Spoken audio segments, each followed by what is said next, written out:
Fala galerinha, hoje viemos aqui falar para vocês sobre um tema bastante difícil. Não vai ficar tão difícil depois da aula de hoje. Nós iremos falar sobre o balanceamento pelo método oxirredução. Isso, e vamos chamar a...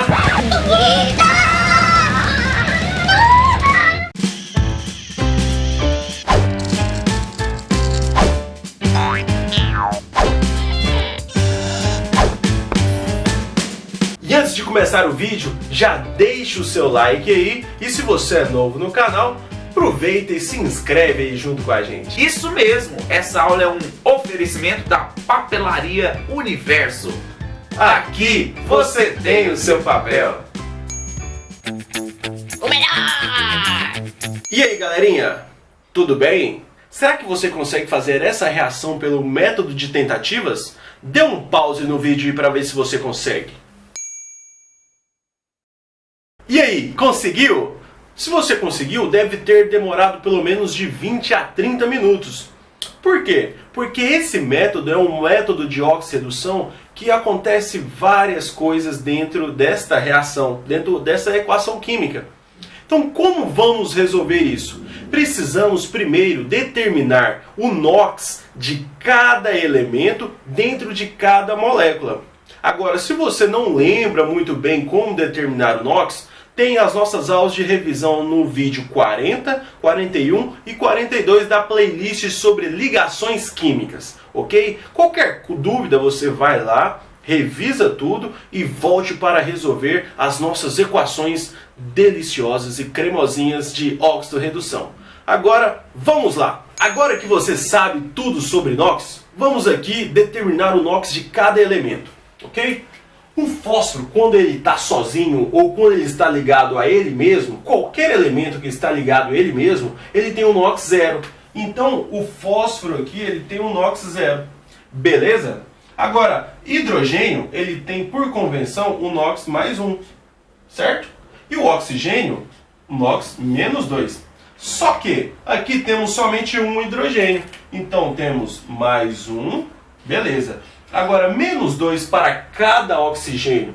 Se temos 3 oxigênios, temos um montante da molécula de menos 6. Então, a resultante tem que dar 0. Peraí, então quer dizer que o NOx do nitrogênio aqui, ele tem que ser mais 5 para que a molécula seja neutra, ok? Vamos aqui. Na água, o hidrogênio também ele é mais 1. Mais 1 vezes 2, NOx mais 2. Enquanto o NOx do oxigênio é menos 2 vezes 1, menos 2. Então a água é neutra, 0 de NOx, ok? Agora olha só, o hidrogênio ele é mais 1 também aqui. Mais 1 vezes 3, mais 3.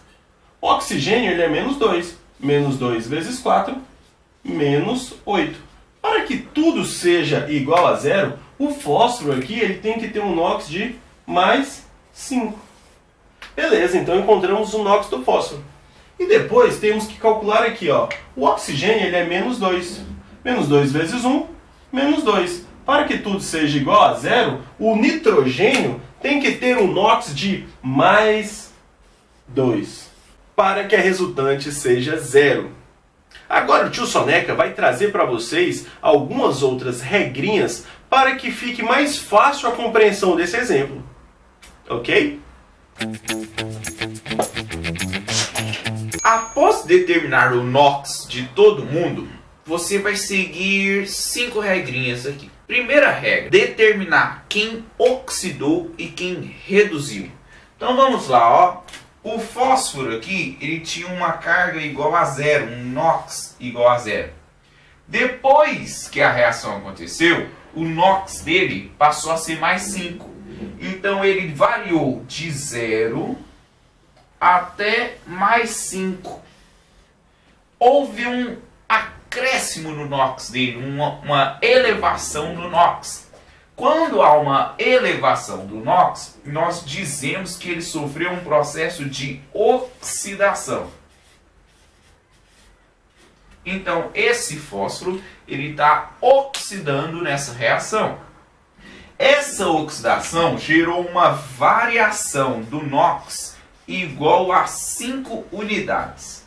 Essa variação a gente calcula sempre em módulo, viu galera? Só o quanto variou o NOx do elemento. De 0 até mais 5 variou de 5 unidades.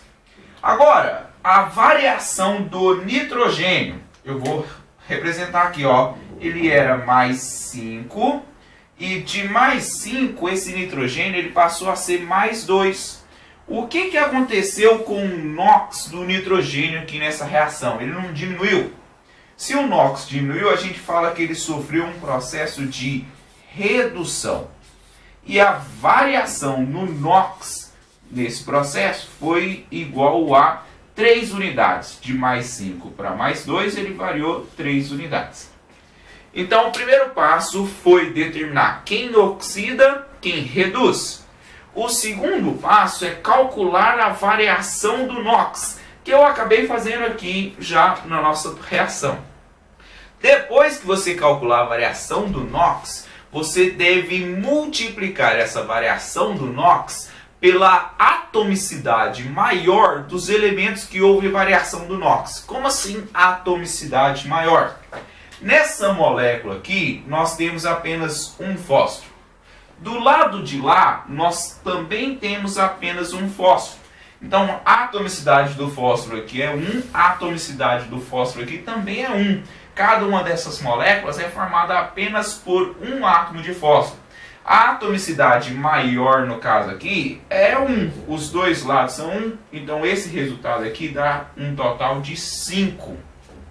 O nitrogênio aqui ele tem atomicidade igual a 1 e na outra molécula ele tem atomicidade também igual a 1. Então, nesse caso, ninguém tem uma maior atomicidade. Em algumas outras reações, quando de um lado tiver 1, do outro lado tiver 2, você tem que multiplicar pelo valor maior, que no caso seria 2. Mas como aqui é 1 e 1, eu vou multiplicar esse resultado aqui por 1 e vou chegar num resultado igual a 3. Depois que você chegou nesse resultado aqui, você vai multiplicar a molécula de maior atomicidade pelo coeficiente encontrado na outra substância. Eita, parece que complicou um pouquinho. Não, olha aqui, ó. Fácil, simples. A variação do fósforo não deu igual a 5? Então, esse 5, ao invés de jogar no fósforo, eu vou jogar ele para o nitrogênio. Eu vou multiplicar invertido. Então, eu vou jogar aqui, ó, esse 5 para o nitrogênio. A variação do nitrogênio não foi igual a 3? Se a variação do nitrogênio foi igual a 3, eu vou jogar esse coeficiente para o fósforo. Então, vou colocar aqui, ó, no fósforo o coeficiente igual a 3. Então, eu joguei os coeficientes encontrados na reação de forma invertida.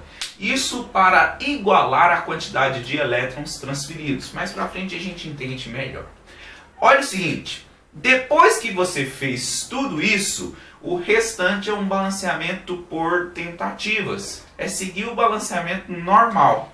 Mas o primeiro passo é você calcular toda essa variação de NOx para começar esse balanceamento. Então agora vamos finalizar o balanceamento aqui. Nós temos 3 fósforos do lado de cá. Do lado de lá tem que ter 3 fósforos também. Então vou colocar o número 3 aqui. Agora, o número de fósforos antes e depois da reação é igual. Lembrando que o fósforo é o P. O nitrogênio aqui a gente tem 5 nitrogênios. Do lado de lá tem que ter 5 nitrogênios também. Então vou adicionar o coeficiente 5 aqui para igualar a quantidade de nitrogênio. Depois, agora falta só hidrogênios e oxigênios. O oxigênio se deixa sempre por último. Então vamos começar pelo hidrogênio.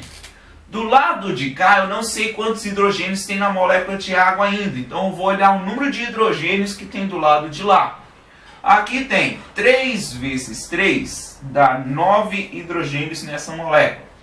Aqui não tem hidrogênio. Então, o total de hidrogênios do lado direito é igual a 9. Do lado esquerdo, você tem aqui, ó, 5 vezes 1. 5. O resultado tem que ser 9. Para que a quantidade de hidrogênio seja igual.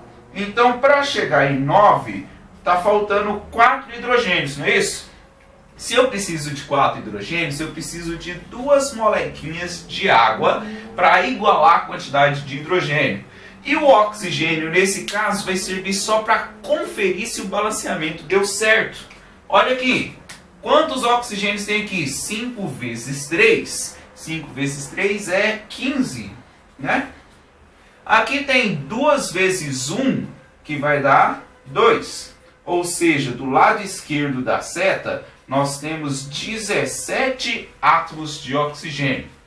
Do lado direito, nós vamos ter 3 vezes 4. Quanto que é 3 vezes 4 mesmo, Pabas? 12. Então vamos colocar aqui 12 mais 5 vezes 1 oxigênio dá 5. Isso dá um total de 17. Ou seja, a quantidade de oxigênio antes e depois da seta deu igual. Então a reação está perfeitamente balanceada. Bom, lembre-se de seguir o passo a passo.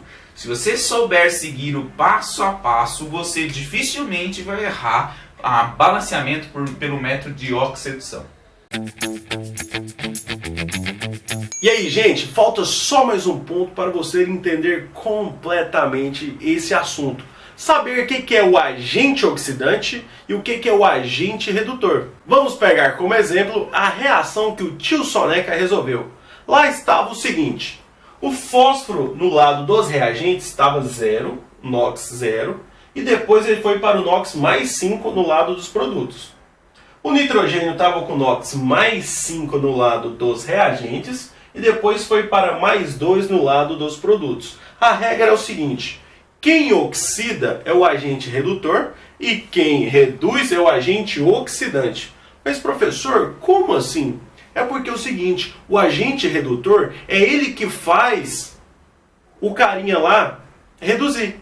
E quem é o agente oxidante é o que faz o outro elemento oxidar. Peraí, como assim? É como se fosse uma dívida. Se eu estou devendo 10 reais para o Soneca, eu vou lá e falo assim: Soneca, me dá 10 reais. Peraí, ao mesmo tempo que eu estou pegando 10 reais para mim, ele está perdendo 10 reais. Então, nesta forma, acontece isso, só que com elétrons. E a quantidade que a gente vai calcular é aquele delta que o tio Soneca disse para você. Então é o seguinte, ó.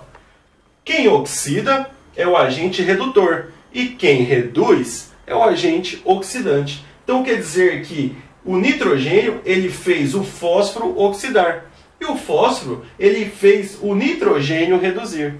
E é assim que a gente se explica o agente redutor e o agente oxidante.